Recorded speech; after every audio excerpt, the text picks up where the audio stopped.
Get her out. Immediately. Brooke Anderson's voice was sharp as a whip. All the sponsors fell silent. A black girl in a cleaning uniform entered through the side door. This is a stage for real artists. Brooke's lips curled. Not for some filthy maid who crawled in from the back door. She thinks she can sing. Nobody wants to hear her sing. Nobody wants to see her sing. It's an insult. I bet my name, my career, if she opens her mouth, every record. The only sound worth hearing is the door! Nobody said anything. Chloe stood there, mop in hand, jaw clenched, calm, because what she did next wasn't about a bet. It shook an entire industry and made a pop star regret every word they said. Chloe Williams learned to sing before she learned to read. Her grandmother Elaine raised her in a 2-bedroom house in South Memphis, the kind of neighborhood where front porches sagged and streetlights flickered out by 10. Chloe's parents died in a car accident when she was 6. She barely remembered their faces. But she remembered sounds. Her mother humming over the stove, her father's laugh through the screen door. And she remembered her grandmother's voice every Sunday morning leading the Mount. Olive Baptist Church choir, like she was calling down heaven itself. Elaine wasn't wealthy. She cleaned office buildings during the week and directed the choir on Sundays. But she had one rule. Every night before bed, she and Chloe sang together. Hymns, spirituals, gospel standards. Chloe's voice grew up inside those songs. By 12, the congregation went quiet when she opened her mouth.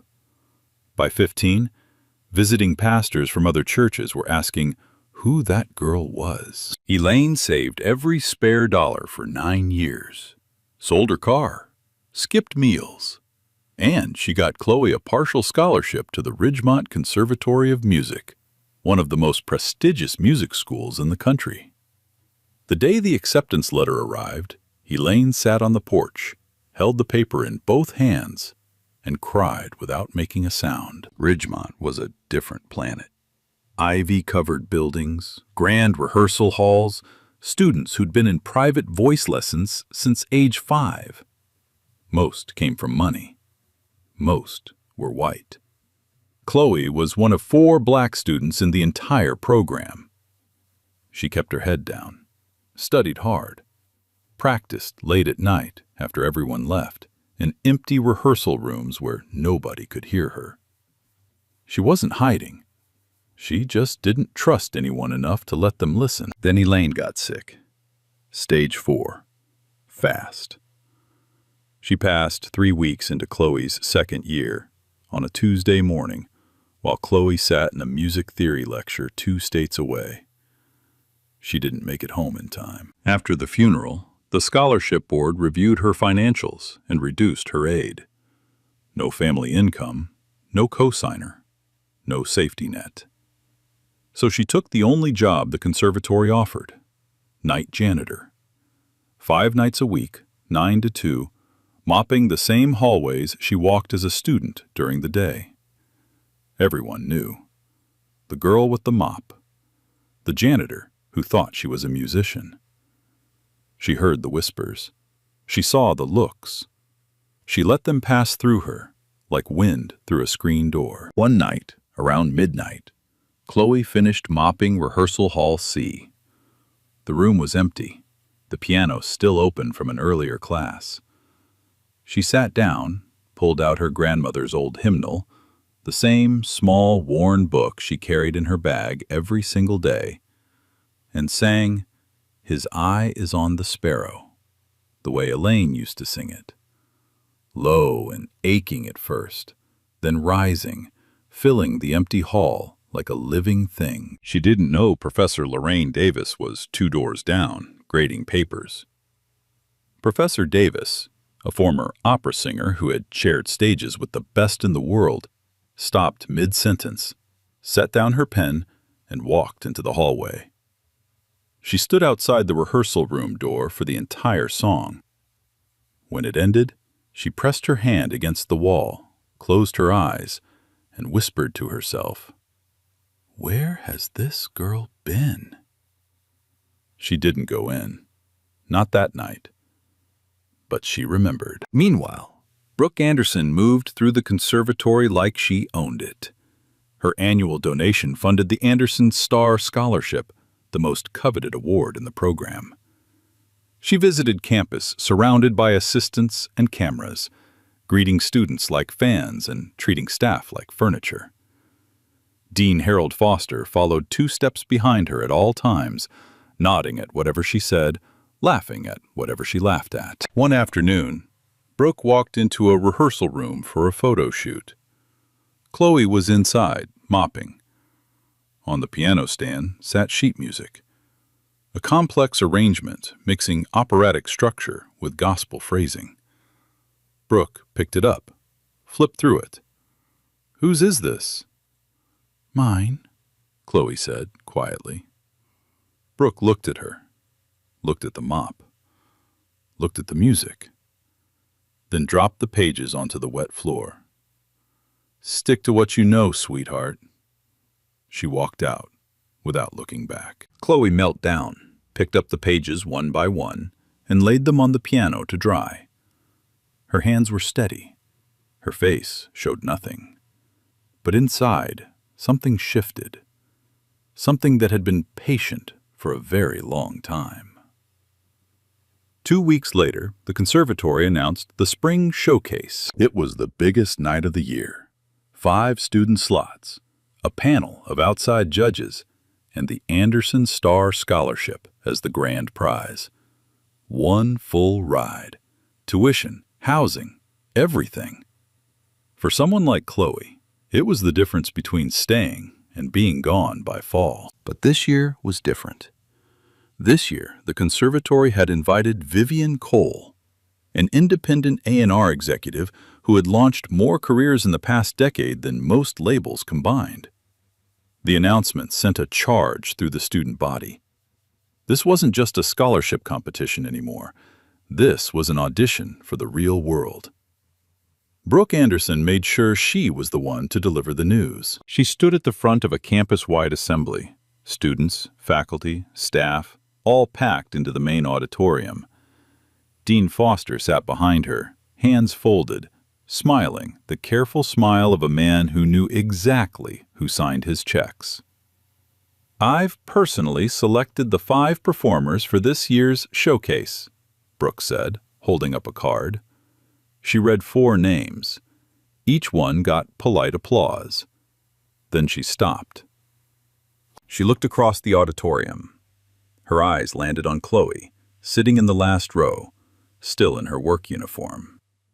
"And for our 5th slot," Brooke's voice softened into something sweet and sharp at the same time, "I want to give a chance to someone unexpected. Someone who works so hard for this school, just not on the stage." A pause. "Chloe Williams." The room shifted. A few students laughed. Others looked uncomfortable. Terrence Moore, sitting 3 rows ahead of Chloe, turned around. His jaw was tight. Brooke wasn't finished. "And since I believe in being fair," she continued, her smile widening, "let me make a promise.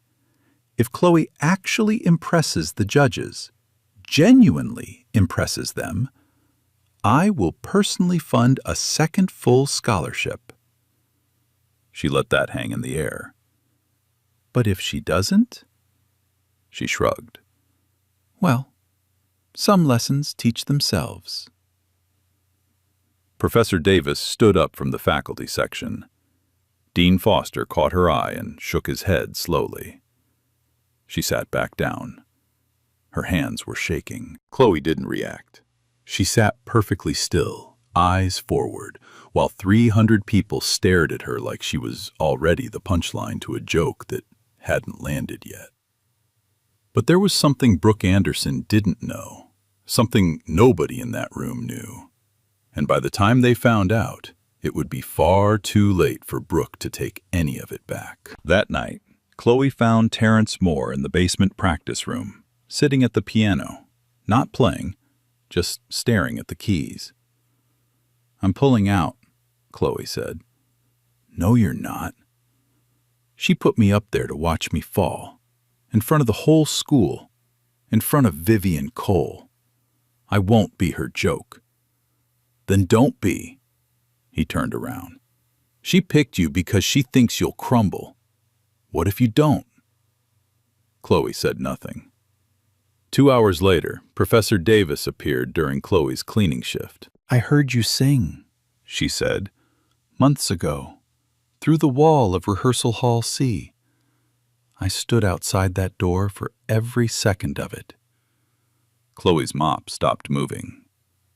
"I've coached voices for 30 years. Grammy winners, sopranos who filled the Met." Professor Davis stepped closer. "What you have is something I've heard maybe twice in my entire career."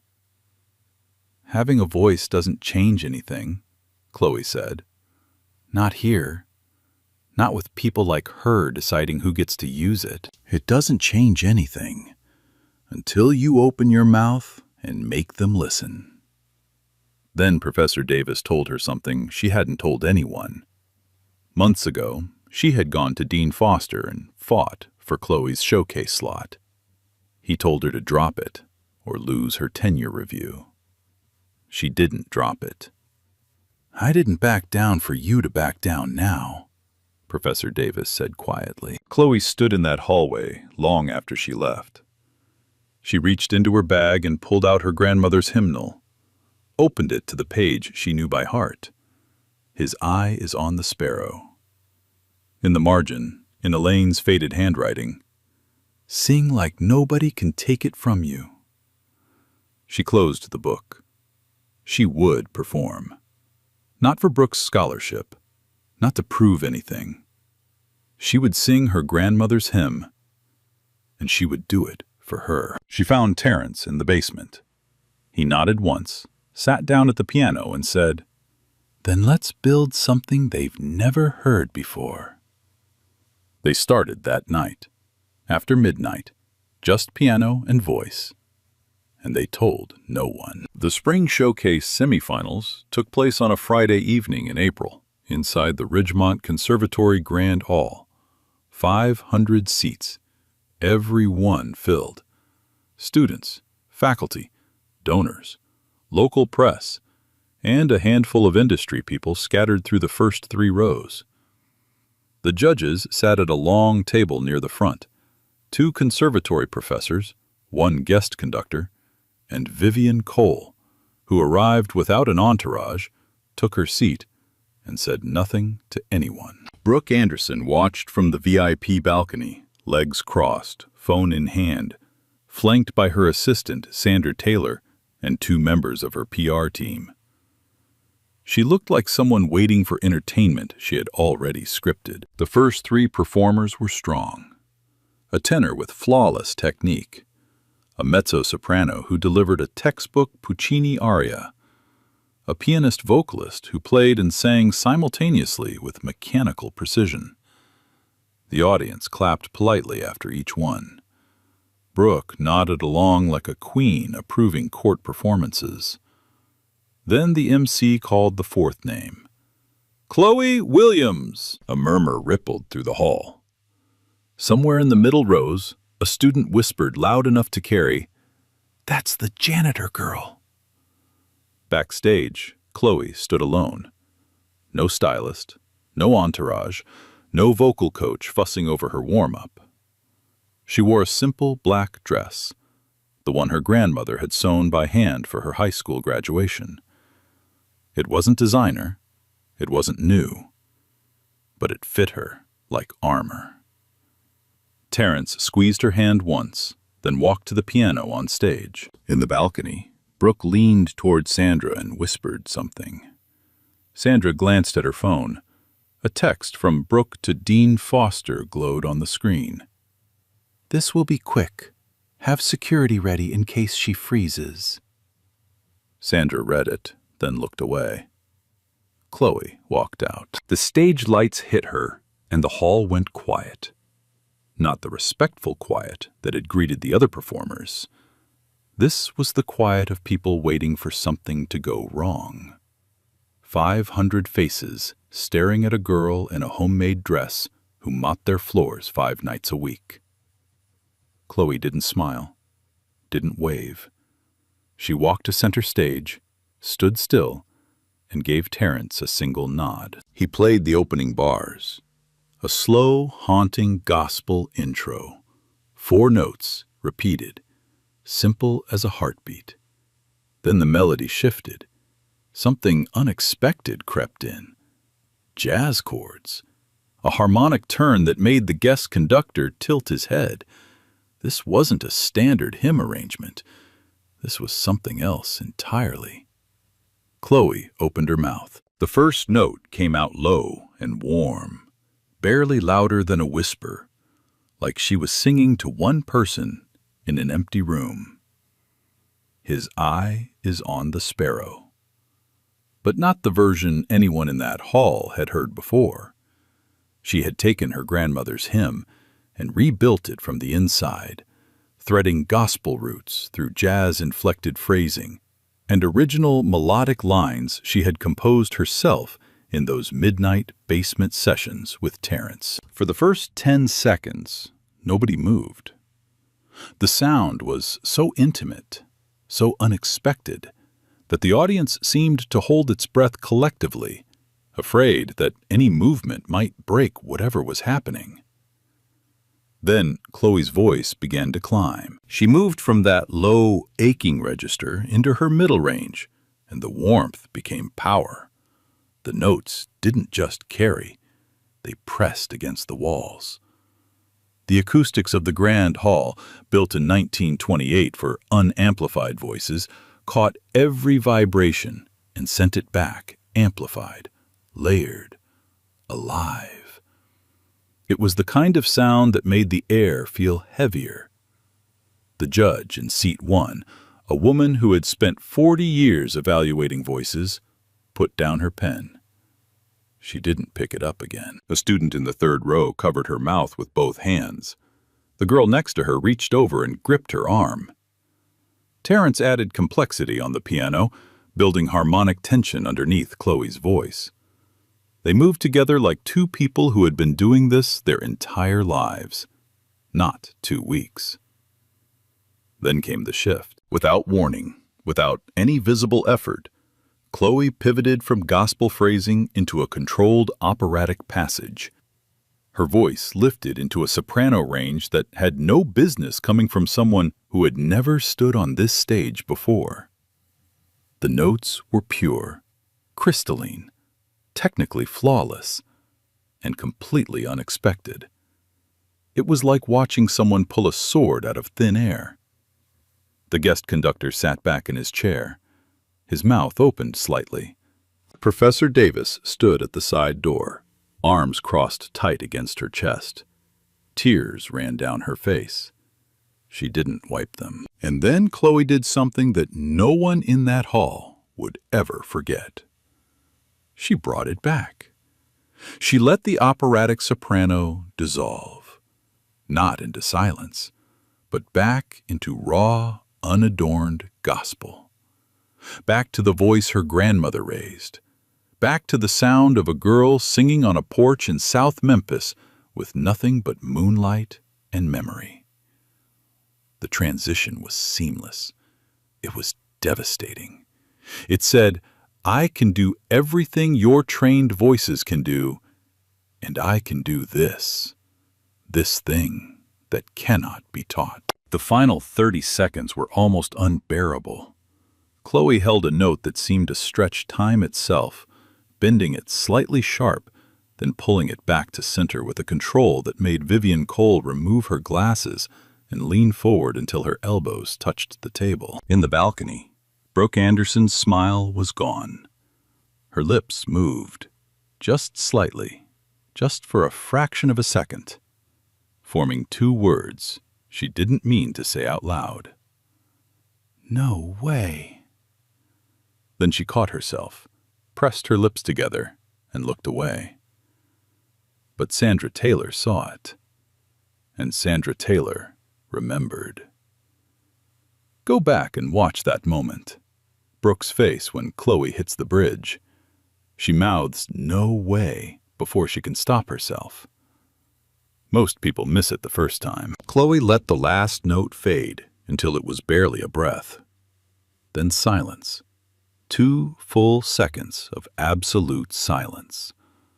The kind of silence that only happens when 500 people forget to breathe at the same time. Then the hall broke open. The ovation started in the back row and rolled forward like a wave. Students who had laughed at the assembly were on their feet. Faculty members who had looked the other way for 2 years were standing, some of them with tears they hadn't expected. Even the press section was clapping, which press sections almost never do. Vivian Cole didn't clap. She picked up her pen and wrote one word on her notepad. Then she underlined it. Twice. The judges scored Chloe highest of the night. She advanced to the final round. Backstage, Terrence wrapped Chloe in a hug so tight he lifted her off the ground. "They heard you," he whispered. "They all heard you."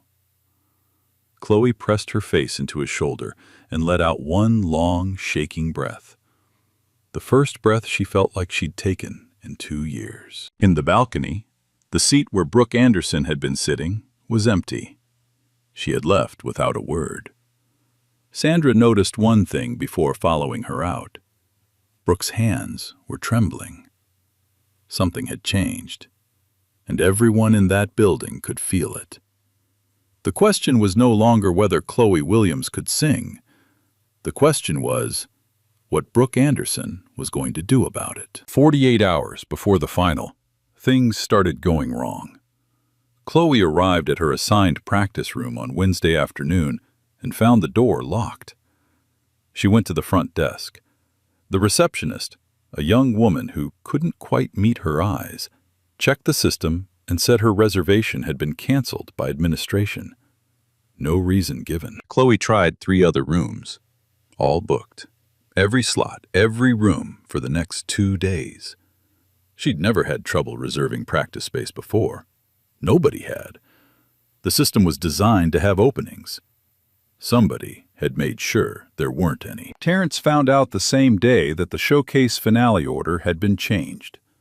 Chloe had originally been assigned the 4th performance slot, the sweet spot, when the audience was warmed up and the judges were fully locked in. Now, she'd been moved to 1st. Cold audience, no momentum, no energy to ride. The change had been approved by Dean Foster's office. No explanation. Then came the microphone. During Chloe's scheduled sound check on Thursday evening, the audio engineer, a quiet, middle-aged man who had worked at Ridgemont for 15 years, told her that her assigned microphone had been reassigned to another performer due to technical limitations. She'd be using a backup unit instead. He handed it to her without looking at her face. Chloe tested it. The sound crackled. The low end dropped out. The mid-range distorted every time she pushed past mezzo forte. It wasn't a backup microphone. It was a prop designed to make her sound broken. She tested it again. Same result. She looked at the engineer. He looked at the floor. That same evening, Sandra Taylor was standing outside Brooke Anderson's dressing room when she heard Brooke's voice through the door. Sharp, businesslike, giving instructions to someone on the phone. Make sure her mic cuts out after the first verse. I want her standing up there in silence, in front of everyone, in front of that A&R woman. Let her feel what it's like to have nothing. Sandra's hand went to her pocket. She pulled out her phone, and she pressed record. She stood there for another 40 seconds, capturing every word. Her hands were shaking by the time Brooke hung up. She slipped the phone back into her pocket, stepped away from the door, and said nothing to anyone. Not yet. Thursday night, 11 p.m. The grand hall was empty and dark. Chloe sat alone on the stage floor, legs crossed, the broken microphone in front of her like a dead thing. Terrence sat beside her, back against the piano bench. "They locked every room," Chloe said. "They moved my slot. They gave me a mic that doesn't work." Her voice was steady, but her eyes were wet. "She's not trying to beat me, Terrence. She's trying to erase me." Terrence didn't argue. He just sat with it for a moment. Then he said something that changed everything. "What if we don't use a mic at all?" Chloe looked at him. "This hall," Terrence said, tapping the stage floor with his knuckle. 1928. Built for unamplified opera. Before monitors, before speakers, before any of that.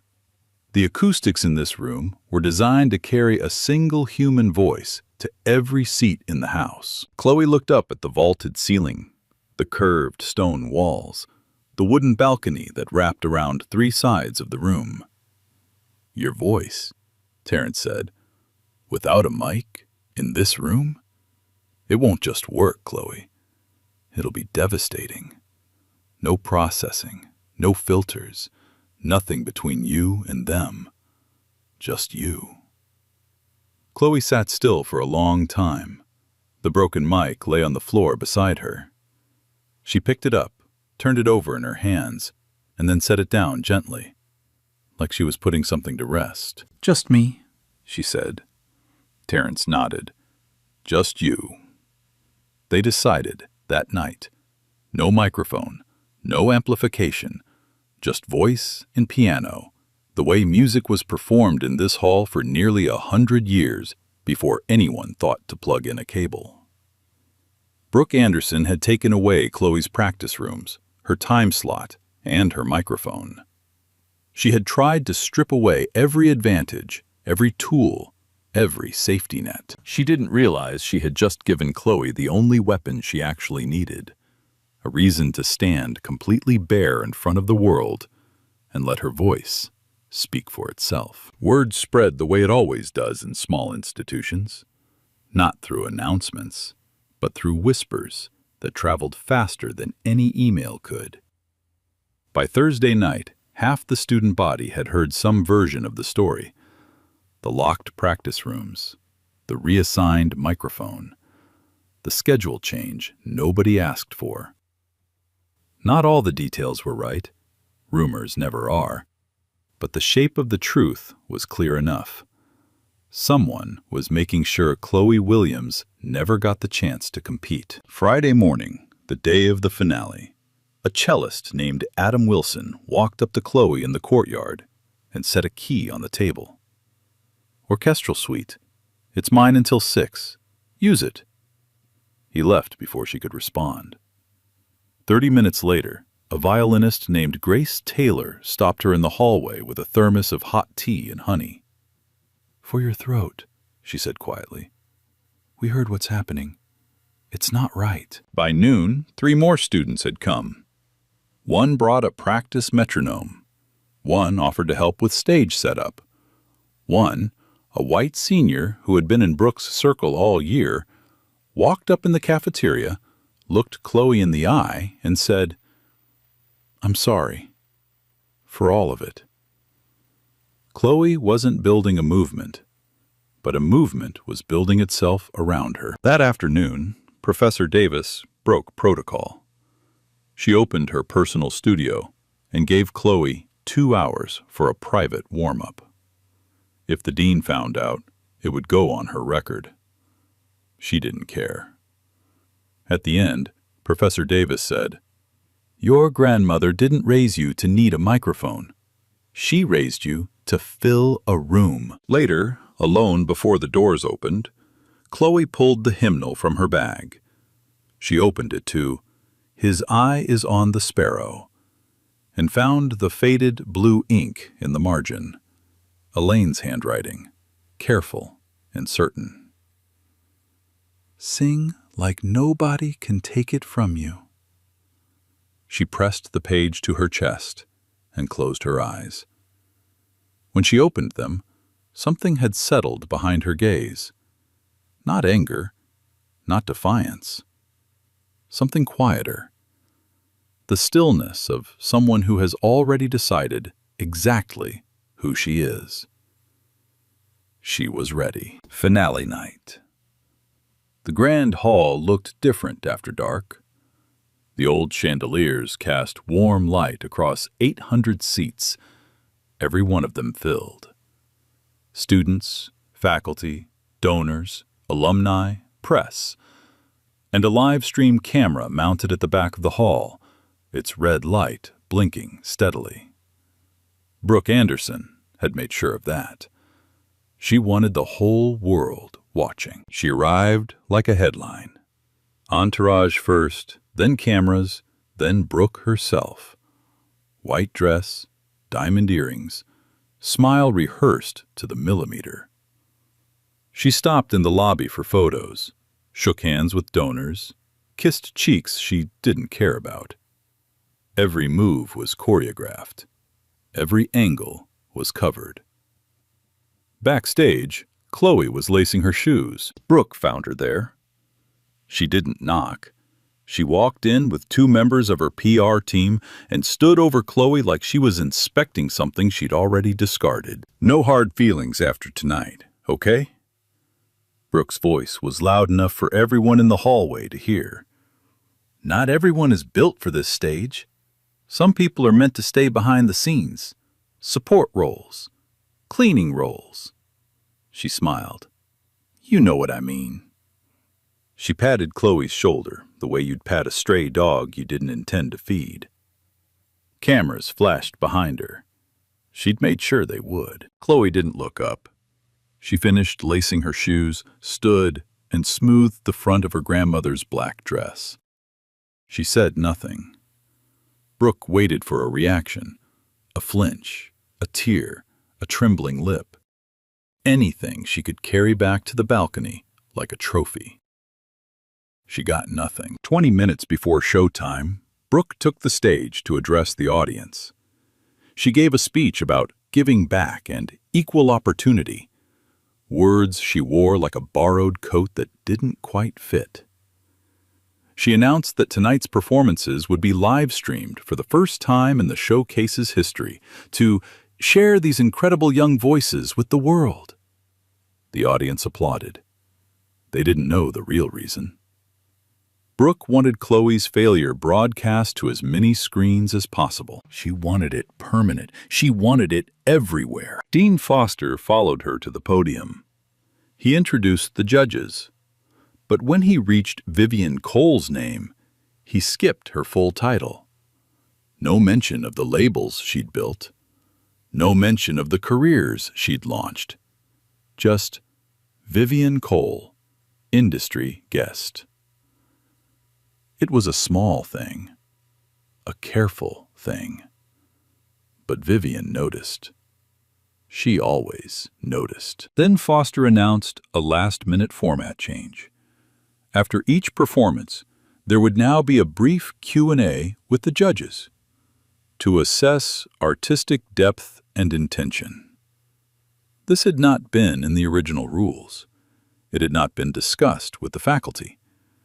It was added 48 hours ago at Brooke's suggestion, designed to do one thing: expose Chloe's lack of formal pedigree in front of 800 people and a live stream audience that showed no signs of slowing down. Professor Davis, standing in the wings, heard the announcement and closed her eyes.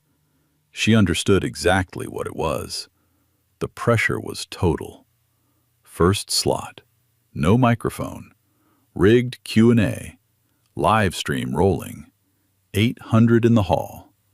The counter on the screen behind the sound booth already showed 15,000 viewers online, climbing by the second. Chloe stood in the wings, watching the stage through a gap in the curtain.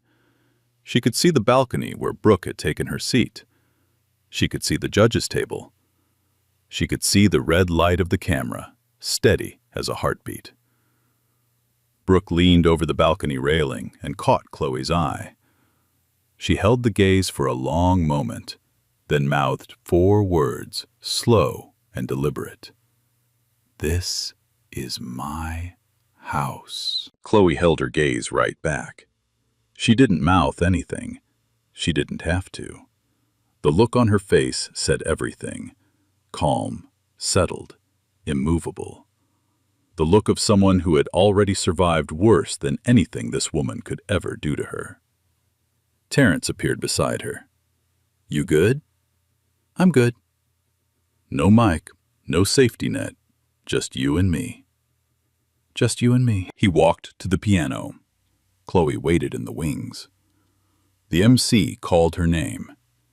The audience offered thin, uncertain applause, the polite, hollow sound of people who had already decided what was going to happen.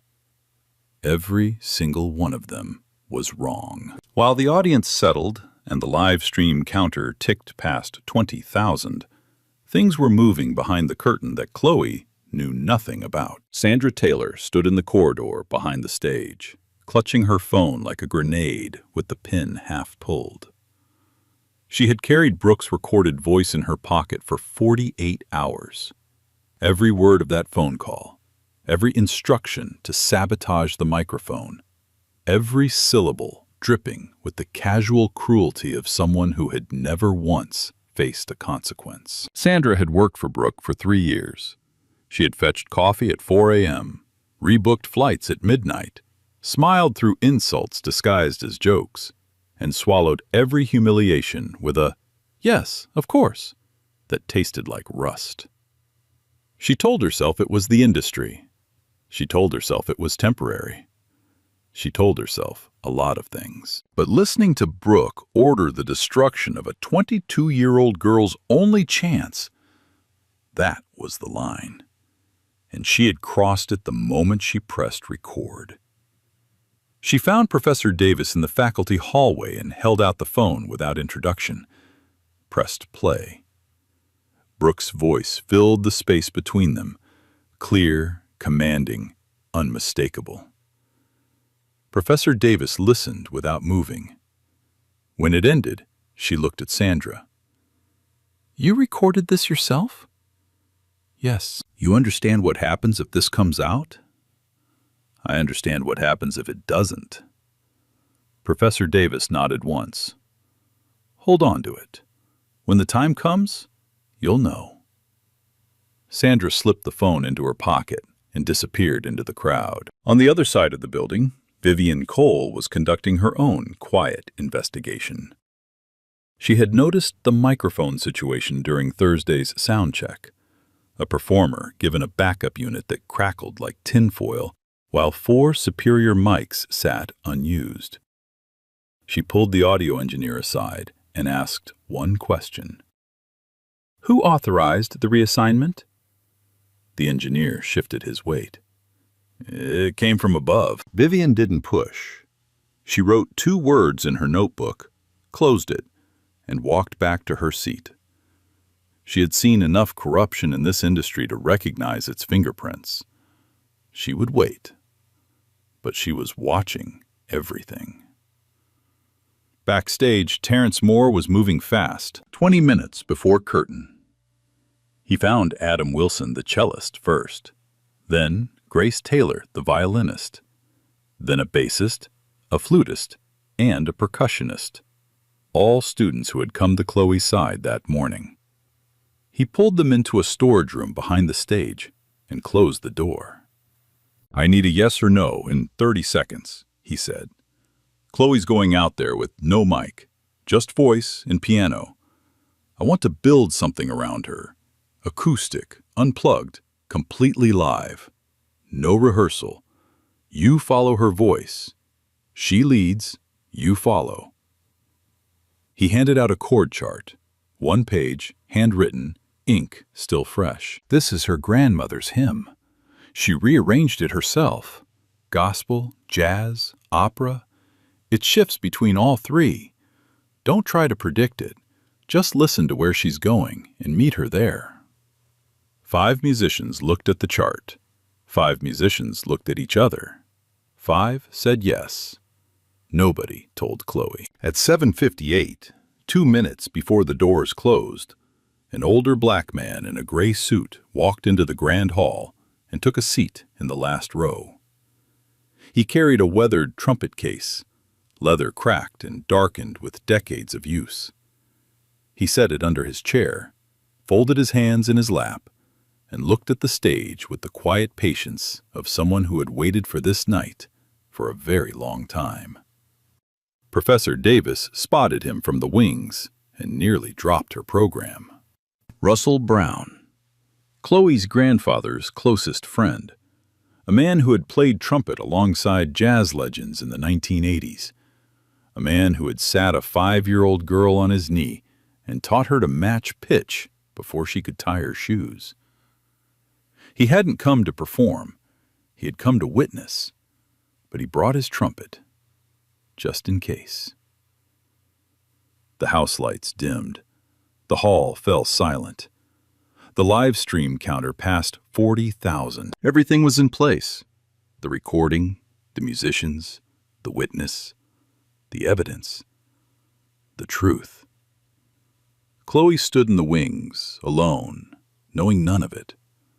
All she had was a voice, a piano player, and a promise she'd made to a woman who wasn't here anymore. It had always been enough. Chloe walked to center stage. No mic stand, no monitor, no safety net. Just a girl in a black dress her grandmother made, standing under a single spotlight in a hall built nearly 100 years before she was born. She nodded to Terrence. He played the opening bars, the same haunting gospel intro from the semifinals. Then something changed. Adam Wilson walked on stage with his cello and began to play. A low drone beneath the piano that vibrated through the floorboards. Grace Taylor appeared from the opposite wing with her violin, adding a high, aching counter-melody. Then the bassist, the flutist, the percussionist. One by one, student musicians walked onto the stage and joined in. No sheet music, no conductor, just the chord chart in their heads and one instruction: follow her voice. Chloe watched them come. Her eyes glistened. She took one breath and opened her mouth.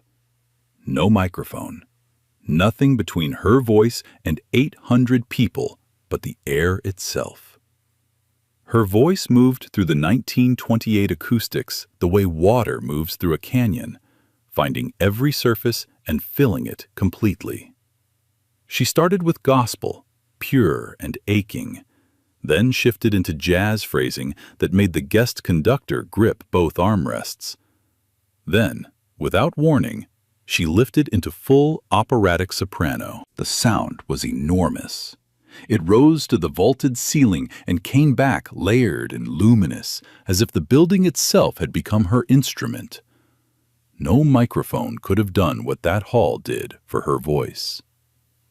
Every sabotage had led her here, to a stage stripped bare, where nothing stood between talent and truth. Vivian Cole stood up at the judges' table.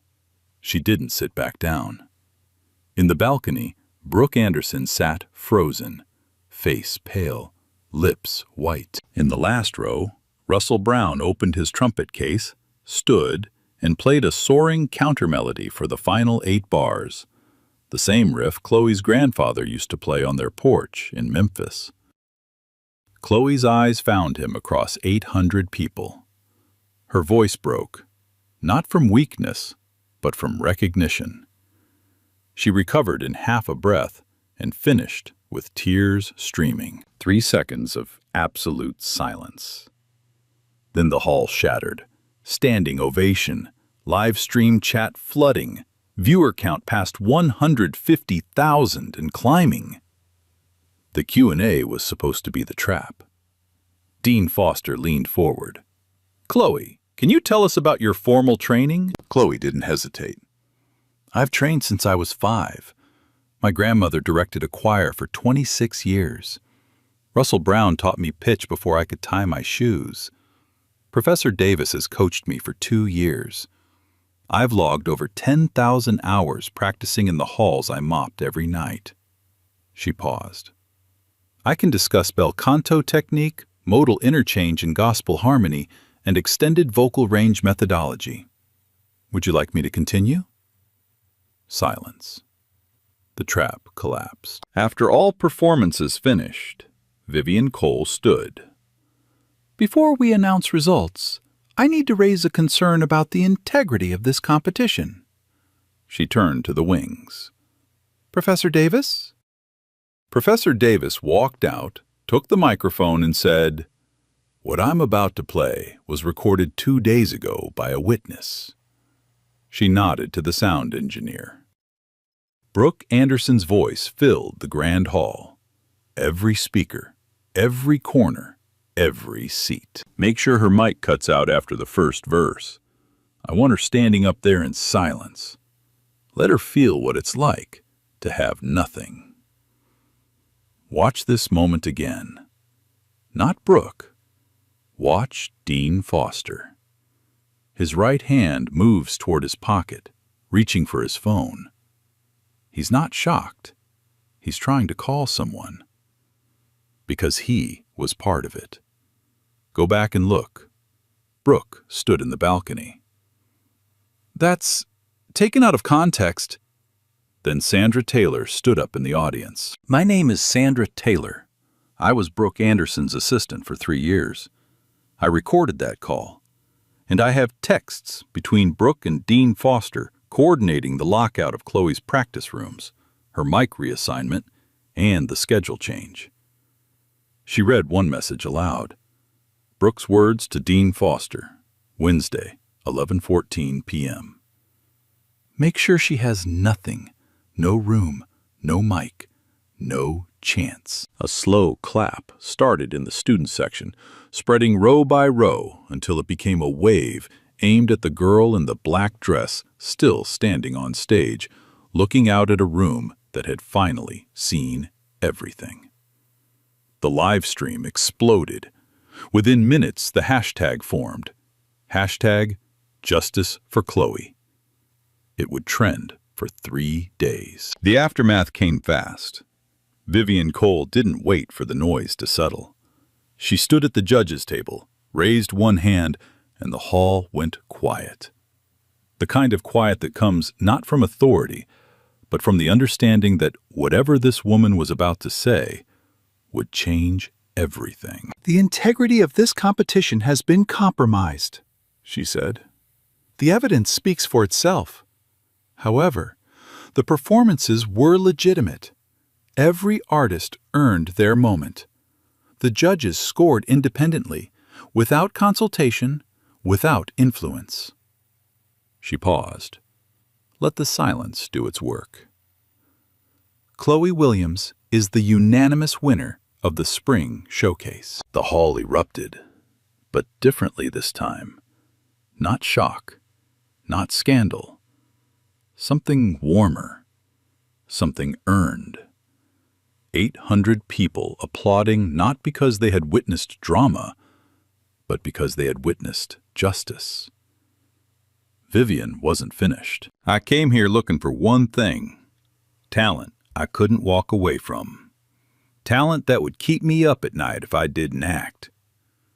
She picked up her notepad and held it so the front row could see. One word, written during the semifinals, underlined 4 times now. Star. On behalf of Cole Records, I am offering Chloe Williams a full artist development deal. Not a scholarship, a professional contract. Because what I heard tonight doesn't belong in a classroom. It belongs in the world. Chloe stood on the stage, tears running but her chin level. Terrence, still at the piano, dropped his head and pressed his fist against his mouth. Professor Davis, standing in the wings, leaned against the wall and let herself cry openly for the first time in 30 years. In the balcony, Brooke Anderson was already gone. She had slipped out during Sandra's testimony, head down, PR team scrambling behind her. But the live stream had captured everything, every word, every reaction, every second of her face when the recording played. By midnight, the clip was everywhere. Entertainment sites ran it as their lead story. Social media dissected every frame. Hashtag Justice for Chloe trended nationally, then internationally. By morning, 12 million views. Brooks Label issued a statement before noon. "We are reevaluating our partnership in light of new information." Within 72 hours, the partnership was terminated. Her advisory board position at Ridgemont was revoked. The Anderson Starr Scholarship Fund was transferred to an independent committee, permanently removed from her control. 3 years of carefully constructed influence, dismantled in a single weekend by a recording on an assistant's phone and a girl who refused to stop singing. Dean Foster's reckoning came slower, but just as hard. The Board of Trustees launched a formal investigation based on Sandra's texts, detailed, time-stamped, devastating. A paper trail of complicity that stretched back months. Foster was placed on administrative leave within the week.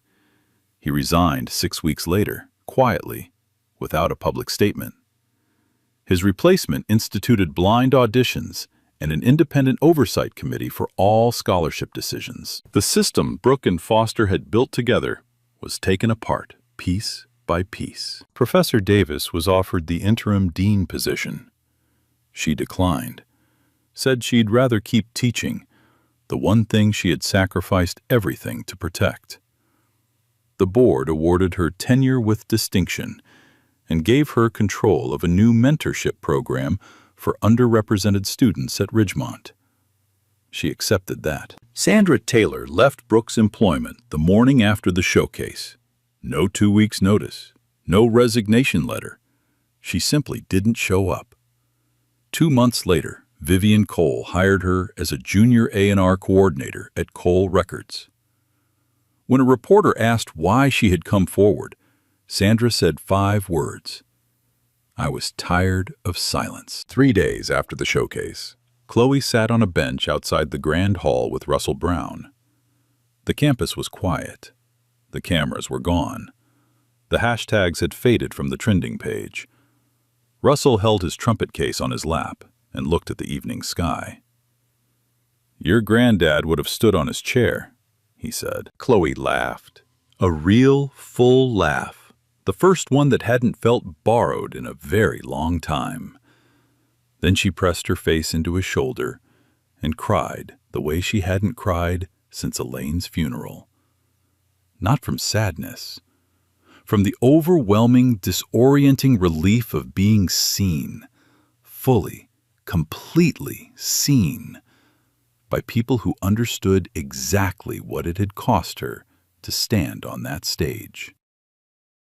Russell put his arm around her and said nothing. Some moments don't need words. They just need someone to be there. 6 months later, Chloe Williams stood backstage at the Meridian Theater. Sold out. 5,000 seats, every one filled. Her debut showcase under Cole Records. No cleaning uniform, no mop, no side door. But she hadn't forgotten. Before she walked out, she pinned something inside her jacket, right over her heart. A single page from a worn hymnal. Faded blue ink in the margin. Her grandmother's handwriting. "Sing like nobody can take it from you." The stage was simple. A grand piano. A single spotlight. No auto-tune. No backing tracks. When the lights came up, Chloe stood center stage, and for one brief moment, she saw the Grand Hall again. The mop in her hand, Brooke pointing, 300 people laughing. Then she opened her mouth and sang. 2 months after her debut, Chloe established the Elaine Williams Fund, covering tuition for working students at 3 conservatories. The first recipient was a 19-year-old who worked nights in a hospital cafeteria and practiced piano in the chapel during breaks. Chloe met her on orientation day, looked at the calluses on her hands, and said, "You remind me of someone." The girl, told to stick to cleaning floors, was now making sure no one else had to choose between their talent and their survival. If you were in Chloe's shoes, sabotaged mic, rigged competition, every door locked, whole world watching, would you still have walked out there? Drop your answer in the comments. And go back to the moment the recording plays. Watch Dean Foster's right hand. He reaches for his phone. Most people miss it the first time. If this hits you, leave a like, share it with someone who needs it, and subscribe. More stories coming where the underdog rewrites the whole game. See you in the next one. Yo, like. Talent doesn't need permission. Period. Nah, for real. Nobody gets to decide your worth but you. The ones who try to dim your light, they already know you shine brighter. So stay loud, stay real, stay you. That's the whole lesson right there. Yeah. Yo, like, talent doesn't need permission. Period. Nah, for real. Nobody gets to decide your worth but you. The ones who try to dim your light, they already know you shine brighter. So stay loud, stay real, stay you. That's the whole lesson right there.